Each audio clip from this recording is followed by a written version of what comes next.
हाय दोस्तों, कैसे हैं। मैं मोहम्मद मुख्तार आपका मैं अपने YouTube चैनल सुगम संगम पर स्वागत करता हूं। विशेषण की कड़ी में आगे हैं दोस्तों कि आज हम कुछ ऐसे विशेषण के बारे में बात करने वाले हैं जो निश्चित विशेष्य के लिए प्रयुक्त होते हैं, अर्थात यह विशेषण एक निश्चित शब्द के लिए ही प्रयुक्त होता है।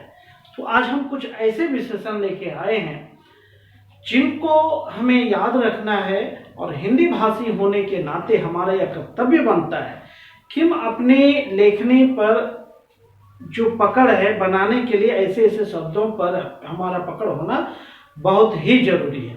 तो पहले हमें यह समझना है कि विशेष्य क्या है और विशेषण क्या है। यह आप वीडियो में देख चुके हैं, फिर भी मोटे अर्थ में विशेषण क्या है कि किसी भी चीज की विशेषता बता रहा है, संज्ञा या सर्वनाम की विशेषता बता रहा है।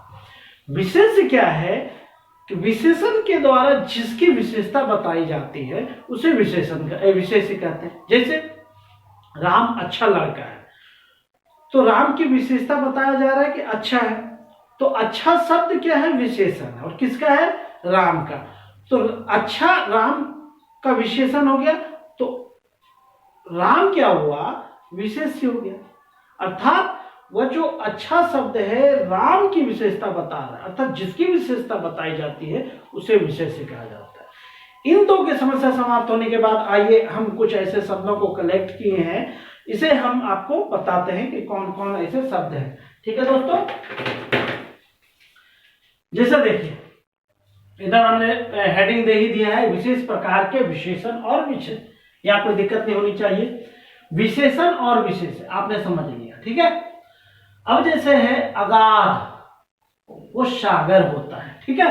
सागर शब्द के लिए अगर हम विशेषण लगाएंगे उसके बारे में बताने के लिए तो अगाध शब्द लगाना पड़ेगा, यही उसका विशेषण है और बहुत ही अच्छा विशेषण है।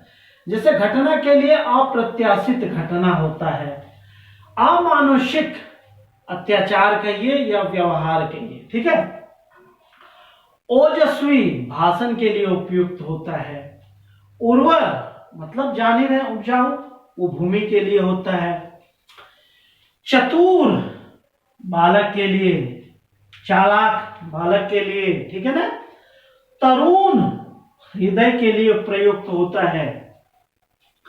दैवी प्रकोप या घटना के लिए हम लोग ऐसा बोलते हैं कि दैवी प्रकोप, दैवी घटना अर्थात ईश्वर के द्वारा जो प्रतिपादित घटना है, अर्थात जिस घटना के लिए ईश्वर जिम्मेदार है उसे दैवी घटना कहते हैं या दैवी प्रकोप कहते हैं। नीरस विषय, बहुत ही कठिन विषय, ऐसा लिखने से बेहतर है हम नीरस विषय लिखें, ठीक है ना। प्रत्यक्ष प्रमाण शब्द के लिए अगर कोई विशेषण अच्छा विशेषण है तो वो प्रत्यक्ष विशेषण है, वो प्रमाण के लिए ही वो जो है कि प्रत्यक्ष विशेषण सूट करता है। जैसे पुष्ट भरा हुआ शरीर के लिए आता है ना, पुष्ट विशेषण शरीर के लिए प्रयुक्त होता है। आइए उसी तरह भीषण युद्ध के लिए प्रयुक्त होता है। मानसिक शब्द कष्ट के लिए। सजल अर्थात जो जल के साथ है, तो यहां तो क्लियर हो जाना चाहिए, सजल नेत्र या मेघ के लिए प्रयुक्त होना है। स्वादिष्ट हमेशा भोजन होता है, स्वादिष्ट फल नहीं कह सकते हैं, ठीक है ना, स्वादिष्ट भोजन कहना है। हार्दिक बधाई या प्रेम होता है, हम लोग किसी को बधाई संदेश देते हैं तो उसमें अगर हम विशेषण लगाते हैं तो हार्दिक शब्द लगाना है, हार्दिक बधाई या हार्दिक प्रेम। क्षुब्ध हृदय, क्रुद्ध हृदय नहीं लिख सकते या गुस्सैल हृदय नहीं लिख सकते, उसके लिए क्षुब्ध हृदय ज्यादा सूट करता है, ज्यादा अच्छा है। अनुपम छवि, बहुत ही अच्छी छवि है, दृश्य है, तो उसको अनुपम शब्द प्रयोग करना है, अनुपम विशेषण प्रयोग करना है। अनन्य भक्त प्रेम या भक्ति के लिए प्रयोग आप कर सकते हैं, इनको आप भक्ति के लिए भी प्रयोग कर सकते हैं, अनन्य भक्त या प्रेम या भक्ति, ठीक है। आकुल हृदय या प्राण या व्याकुल हम लोग उपयोग करते हैं, लेकिन आकुल विशेषण ज्यादा अच्छा है, वो हृदय शब्द के लिए और प्राण शब्द के लिए। करुण क्रंदन, जैसे किसी का रोना होता है, अगर हम रोना सुनते हैं तो उसके लिए अगर हम जो है कि व्यक्त करना चाहते हैं तो उसके लिए करुण शब्द जो विशेषण के रूप में आता है वह क्रंदन के लिए बहुत अच्छा है। ठीक है, करुण क्रंदन हो गया। अब दूषित हवा के लिए प्रयुक्त किया जाता है, वातावरण के लिए प्रयुक्त किया जाता है। ठीक है, अब नश्वर जो नष्ट होने वाला है, खत्म होने वाला है, वो जगत के लिए प्रयुक्त कर दीजिए या शरीर के लिए प्रयुक्त कर दीजिए, प्रयुक्त होगा। ठीक है, यहां तक कोई दिक्कत नहीं होनी चाहिए। आगे निंदित, निंदा करने योग्य कार्य शब्द के लिए हम इस विशेषण को प्रयोग करेंगे।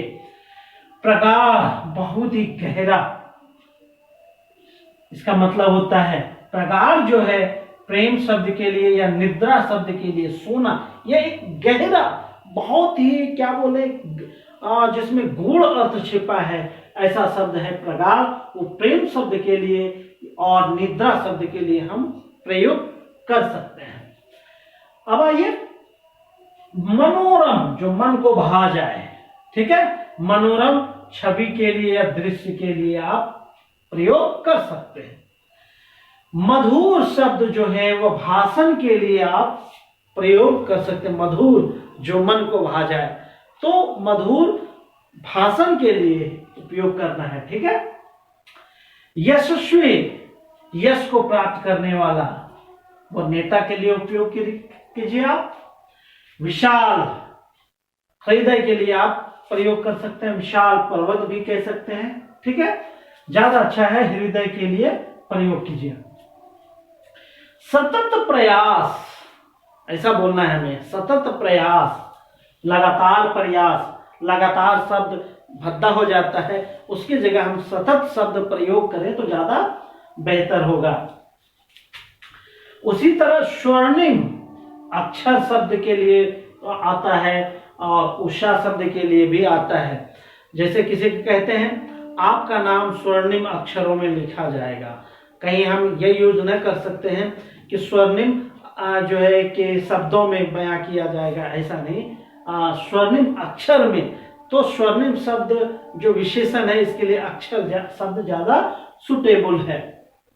अब शारीरिक विशेषण जो है वो श्रम, कष्ट या कार्य या मेहनत, इस तरह के शब्दों के लिए शारीरिक विशेषण हमें प्रयोग करना है। जैसे हृदय विदारक, मतलब हृदय को जोर देने वाला, हृदय को द्रवित कर देने वाला, हृदय पे गहरा आघात डालने वाला वो समाचार होता है, दृश्य होता है। हम ऐसा कह सकते हैं हृदय विदारक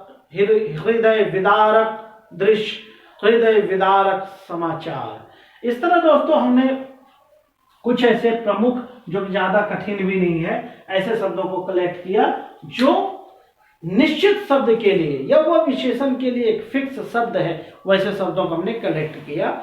इसकी जरूरत हमें अपनी लेखनी को सुचारू रूप से और प्रभावी ढंग से दूसरे के सामने पेश करने के लिए इसकी जरूरत पड़ सकती है। ठीक है दोस्तों, अगर आपको हमारा वीडियो अच्छा लग रहा है तो कृपया जो है कि वीडियो को लाइक कीजिए, कमेंट कीजिए और अपने दोस्तों में शेयर कीजिए दोस्तों। ठीक है, हम चाहते हैं जितना जल्दी हिंदी ग्रामर को हम पूरा कर दें, इसके बाद हम नेक्स्ट विषय पे बात करेंगे। इससे पहले हम आप लोगों से सलाह जरूर लेंगे। ठीक है दोस्तों, कि कौन सा विषय हमें शुरू करना है। ठीक है, इसी के साथ थैंक यू, जय हिंद, जय भारत।